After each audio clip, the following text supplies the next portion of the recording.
સગુણ નિર્ગુણ સ્વરૂપનું. સ્વામિનારાયણ હરિ સંમત 1877 કાર્તિક સુધી ચતુર્થીને દિવસ શ્રીજી મહારાજ ગામ શ્રી કારિયાણી મધ્યે વસ્તા ખાચરના દરબારમાં ઉત્તરાદે દ્વાર ઓરડાની ઓસરીએ ઢોલિયા ઉપર વિરાજમાન હતા અને સર્વ શ્વેત વસ્ત્ર ધારણ કર્યા હતા અને પોતાના મુખારવિંદની આગળ મુનિ તથા દેશ દેશના હરિભક્તની સભા ભરાઈને બેઠી હતી. પછી મુક્તાન સ્વામીએ પ્રશ્ન પૂછ્યો જે, હે મહારાજ, વેદ, શાસ્ત્ર, પુરાણ અને ઇતિહાસને વિશે ભગવાનનું સગુણ સ્વરૂપ નિરૂપણ કર્યું છે અને નિર્ગુણ સ્વરૂપ પણ નિરૂપણ કર્યું છે. તે ભગવાન જે શ્રી પુરુષોત્તમ તેનું નિર્ગુણ સ્વરૂપ કેવી રીતે સમજવું અને સગુણ સ્વરૂપ તે કેવી રીતે સમજવું, અને તે ભગવાનનું નિર્ગુણ સ્વરૂપ સમજવે કરીને ભગવાનના ભક્તને કેટલો સમાસ છે અને તે ભગવાનનું સગુણ સ્વરૂપ સમજવે કરીને કેટલો સમાસ છે. પછી શ્રીજી મહારાજ બોલ્યા જે ભગવાનનું નિર્ગુણ સ્વરૂપ છે તે તો સૂક્ષ્મ થકી પણ અતિ સૂક્ષ્મ છે અને પૃથ્વી આદિ જે સરે તત્વ તેનું આત્મા છે અને તે થકી પર જે પ્રધાન પુરુષ તેનું આત્મા છે અને તે પ્રધાન પુરુષ થકી પર જે શુદ્ધ પુરુષ ને પ્રકૃતિ તેનું આત્મા છે અને તેથી પર જે અક્ષર તેનું પણ આત્મા છે અને એ સર્વે ભગવાનનું શરીર છે. અને જેમ દેહ થકી જીવ છે તે સૂક્ષ્મ છે ને શુદ્ધ છે ને ઘણો પ્રકાશમાન છે, તેમ એ સર્વે થકી ભગવાન અતિશય સૂક્ષ્મ છે અને અતિશય શુદ્ધ છે અને અતિશય નિર્લેપ છે અને અતિ પ્રકાશે યુક્ત છે. અને જેમ આકાશ છે તે પૃથ્વી આદિ 4 ભૂતમાં વ્યાપક છે ને પૃથ્વી આદિ 4 ભૂત થકી અસંગી છે અને એ 4 ભૂતની ઉપાધિ તે આકાશને અડતી નથી. આકાશ તો અતિશય નિર્લેપ થકો એ 4 ભૂતને વિશે રહ્યો છે. તેમ પુરુષોત્તમ ભગવાન સર્વના આત્મારૂપે કરીને સર્વને વિશે રહ્યા છે, તો પણ અતિશય નિર્વિકાર છે અને અસંગી છે ને પોતે પોતાને સ્વભાવે યુક્ત છે અને તે સરખો થવાને કોઈ સમર્થ નથી થતો. જેમ આકાશ 4 ભૂતમાં રહ્યો છે પણ 4 ભૂત આકાશ જેવા નિર્લેપ તથા અસંગી થવાને સમર્થ નથી થતા, તેમજ પુરુષોત્તમ ભગવાન સર્વના આત્મા છે તો પણ અક્ષર પર્યંત કોઈ પણ પુરુષોત્તમ ભગવાન જેવા સમર્થ થવાને સમર્થ નથી થતા. એવી રીતે જે અતિશય સૂક્ષ્મપણું અને અતિશય નિર્લેપપણું અને અતિશય શુદ્ધપણું અને અતિશય અસંગીપણું અને અતિશય પ્રકાશે યુક્તપણું અને અતિશય ઐશ્વર્ય યુક્તપણું તે એ ભગવાનની મૂર્તિને વિશે નિર્ગુણપણું છે. અને જેમ ગિરનાર પર્વત છે તેને લોકાલોક પર્વતની પાસે મૂકીએ ત્યારે તે અતિશય નાનો ભાસે, પણ ગિરનાર પર્વત કંઈ નાનો થયો નથી, એ તો લોકાલોકની અતિશય મોટાઈ આગળ નાનો જણાય છે. તેમ પુરુષોત્તમ ભગવાનની મોટાઈ આગળ અષ્ટ આવરણે યુક્ત જે અનંત કોટી બ્રહ્માંડ તે અણુની પેઠે અતિ સૂક્ષ્મ ભાસે છે, પણ તે બ્રહ્માંડ કંઈ નાના થઈ ગયા નથી, એ તો ભગવાનની મોટપ આગળ નાના જણાય છે. એવી રીતે ભગવાનની મૂર્તિને વિશે જે અતિશય મોટાઈ તે ભગવાનનું સગુણપણું છે. ત્યારે કોઈકને એમ આશંકા થાય જે ભગવાન નિર્ગુણ રૂપે તો અતિ સૂક્ષ્મ કરતાં પણ સૂક્ષ્મ છે અને સગુણ રૂપે તો અતિ સ્થૂળ કરતાં પણ સ્થૂળ છે, ત્યારે એ 2 રૂપનું ધરનારું જે ભગવાનનું મૂળ સ્વરૂપ તે કેવું છે? તો તેનો ઉત્તર એ છે જે પ્રગટ પ્રમાણ મનુષ્યાકારે દેખાય છે એ જ ભગવાનનું સદાય મૂળ સ્વરૂપ છે. અને નિર્ગુણપણું ને સગુણપણું એ તો એ મૂર્તિનું કોઈક અલૌકિક ઐશ્વર્ય છે. જેમ શ્રી કૃષ્ણ ભગવાન બ્રાહ્મણના પુત્રને લેવા સારું અર્જુન સહિત રથે બેસીને ચાલ્યા, તે લોકાલોક પર્વતને ઉલ્લંઘીને માયાનું તમ આવ્યું, તેને સુદર્શન ચક્રે કરીને કાપીને તેથી પર જે બ્રહ્મજ્યોતિ તેને વિશે રહ્યા જે ભૂમા પુરુષ તેની પાસેથી બ્રાહ્મણના પુત્રને લઈ આવ્યા. ત્યારે તે રથ ને ઘોડા તે માયિક હતા ને સ્થૂળ ભાવે યુક્ત હતા, પણ તે શ્રી કૃષ્ણ ભગવાનને યોગ્ય કરીને અતિ સૂક્ષ્મ ને ચૈતન્ય રૂપે થઈને ભગવાનના નિર્ગુણ બ્રહ્મધામને પામ્યા. એવી રીતે જે સ્થૂળ પદાર્થને સૂક્ષ્મપણાને પમાડી દેવું એ શ્રી કૃષ્ણ ભગવાનની મૂર્તિને વિશે નિર્ગુણપણું છે. અને એ જ શ્રી કૃષ્ણ ભગવાન તેણે પોતાની માતાજી યશોદાજી તેને પોતાના મુખને વિશે અષ્ટાવરણે યુક્ત સમગ્ર બ્રહ્માંડ દેખાડ્યું.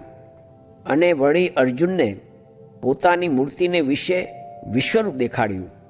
અને અર્જુન વિના જે બીજા હતા તે તો 3.5 હાથની ભગવાનની મૂર્તિને દેખતા હતા. અને જ્યારે ભગવાને વામન અવતાર ધર્યો ત્યારે પ્રથમ તો વામન રૂપે દર્શન આપ્યું અને 3 પગલાં ધરતી બળી પાસે શ્રી કૃષ્ણાર્પણ કરાવ્યા.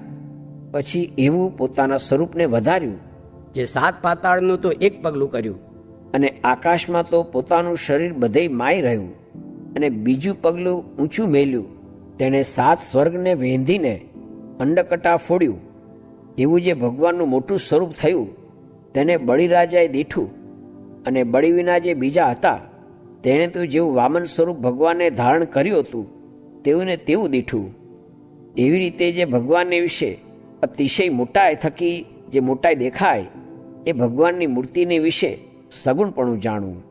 જેમ આકાશ છે તે શીતકાળે તથા ઉષ્ણકાળે વાદળાએ રહિત હોય અને જ્યારે વર્ષા ઋતુ આવે ત્યારે અસંખ્ય વાદળાની ઘટાઈ કરીને ભરાઈ જાય છે, તે કાળે કરીને આકાશમાં વાદળા ઉપજે છે ને પાછા લીન થઈ જાય છે.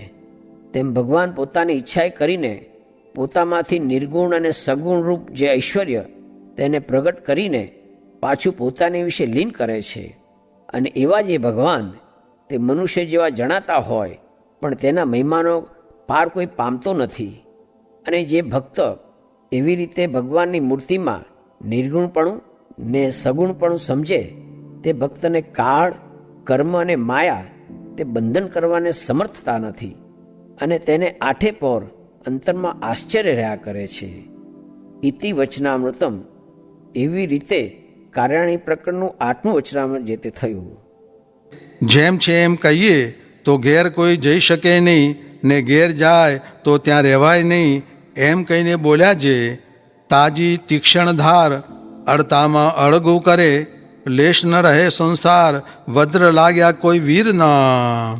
સ્વામિનારાયણ સ્વામીએ વાત કરી જે દત્તાત્રેયે 2 જીવનું કલ્યાણ કર્યું, કપિલે 1 જીવનું કલ્યાણ કર્યું ને ઋષભદેવે 100 જીવનું કલ્યાણ કર્યું ને આજ તો સાધુ કહે અમે દૈવી જીવનું કલ્યાણ કરીએ પણ આસુરીનું કલ્યાણ અમારાથી થાય નહીં.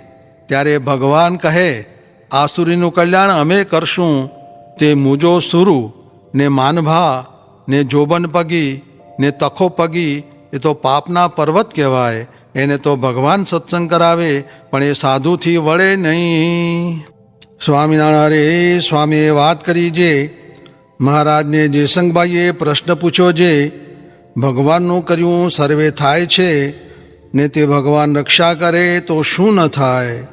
ત્યારે મહારાજ બોલ્યા જે રક્ષા તો ભગવાન બહુ કરે છે ને જો રક્ષા ન કરતા હોય તો કાળ, કર્મ ને માયા એ કોઈને પ્રભુ ભજવા દે એવા નથી.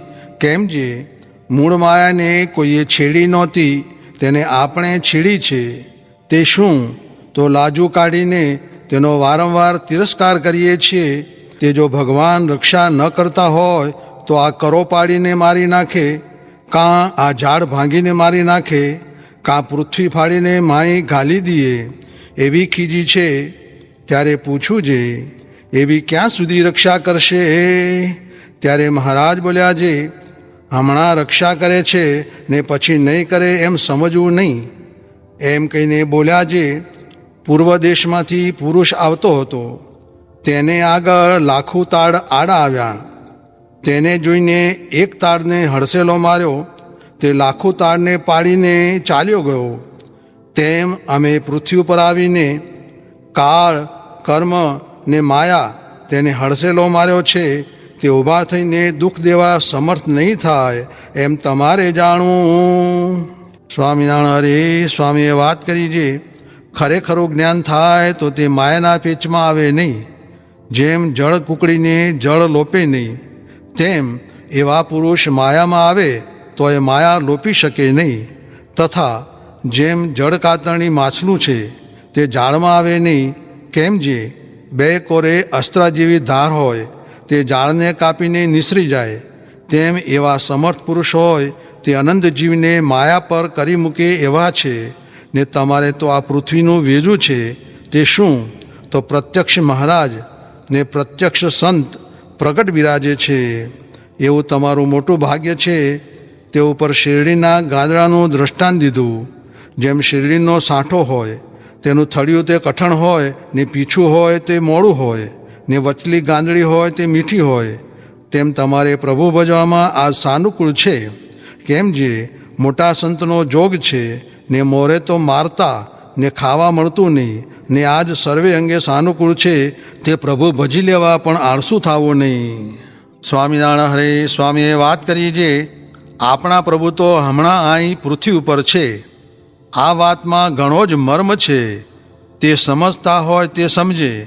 ને આવી વાતો ને આવા સાધુ કોઈ દિવસ પૃથ્વી ઉપર આવ્યા નથી અને હવે આવશે પણ નહીં. સ્વામિનારાયણ હરે. સ્વામીએ વાત કરી જે આગળ ધોળકા અમદાવાદ આવે છે, તેમાં કશું એ જોવું નહીં, ને જે જોવાનું છે, પૂજવાનું છે, સેવા કરવાનું છે, તે તમારા ભેગું છે. માટે તેના સામું જોઈ રહો. પણ આ વાત સમજાય તેવી નથી. ને બધાએ એમ કહે છે જે ગોપાળ સ્વામી, નિત્યાનંદ સ્વામી દેહ મૂકી ગયા, હવે કેની પાસે જઈએ? પણ રઘુવીરજી મહારાજ બહુ જ મોટા હતા. તે દેહ મૂક્યા પછી જણાણા, ને આપણને બહુ જ લાભ થયો છે. તેનો મહિમા બ્રહ્માના કલ્પ સુધી કહીએ તો પણ પાર આવે નહીં, ને ન સમજાય તો ખોટ પણ બહુ છે. તેનો પણ બ્રહ્માના કલ્પ સુધી કહેતા પાર આવે નહીં. આ પ્રમાણે પ્રગટ સ્વરૂપ ઓળખવાની ઘણી જ વાતો કરી. સ્વામિનારાયણ હરે. સ્વામીએ વાત કરી જે શિવજીના ગળામાં રહીને સાપે ગરુડની સામે ફૂંફાડા મારવા માંડ્યા, ત્યારે ગરુડે કહ્યું જે એ તારું બળ નથી, પણ શિવજીનું બળ છે, તેથી મારું જોર ચાલતું નથી. તેમ આપણે દુઃખ આવે ત્યારે ભગવાન તથા સાધુને બાજી પડવું, એટલે કાળ કર્મને માયા કોઈનું બળ ચાલે નહીં. સ્વામિનારાયણ હરે. સ્વામીએ વાત કરી જે સ્વરૂપ નિષ્ઠા, જ્ઞાન નિષ્ઠા, આત્મનિષ્ઠા ને ધર્મનિષ્ઠા, એ ચાર નિષ્ઠામાં સ્વરૂપ નિષ્ઠા એક હોય તો બાકી ત્રણે તેના પેટામાં આવી જાય. સ્વામિનારાયણ હરે. સ્વામીએ વાત કરી જે કોઈ વાતની અંતરમાં ચિંતા થાય તો ભગવાનને માથે નાખી દેવું, એનામાં અનંત કળાઓ છે. તે ઉપર બળી તથા વૃંદાને છળ્યાની વાત કરી. સ્વામિનારાયણ હરે. સ્વામીએ વાત કરી જે એકવાર કહે જે અવતાર અવતારીનો ભેદ કેમ સમજવો? ત્યારે એક જણે કહ્યું જે ભવાયોને વેશ. ત્યારે પોતે કહ્યું કે અવતાર અવતારીનો ભેદ એમ નહીં, રાજા અને રાજાનો ઉમરાવ, તીર ને તીરનો નાખનારો, ને તારા ને ચંદ્રમા, એમ ભેદ જાણવો.